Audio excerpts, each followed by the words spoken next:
يا ابني مطمئنا ده اللي هو حال منصوب بالفتح. انت اي حاجه منصوبه بالفتحه. طب وعليها كل فتحة.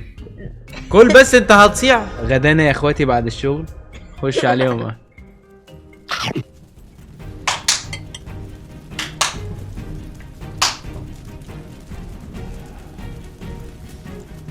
مولع شوية.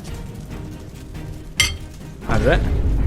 ايه خلاص كده عايز مية. الغي رحلتي. اول سؤال ده. هات مية، هات مية بس. طب اقعد استمتع شويه مش قادر والله. يا عم استمتع بس. انت عينك بتدمع ليه؟ حراق. حراق ايه؟ انا واخد اقوى واحد فيكم يا هات عم. مية بس. مش حوار يعني، على فكره شكله عادي.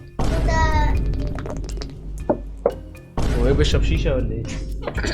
والله بيسحب حجر. جو جو جو جو جو. انتوا مربين جمل ولا ايه؟ في ايه؟ ايه؟ ايه يا ابني؟ ده على 3 مرات عشان السنه. ايوه شايف. حتى الميه مش قادر. امال قادر ايه؟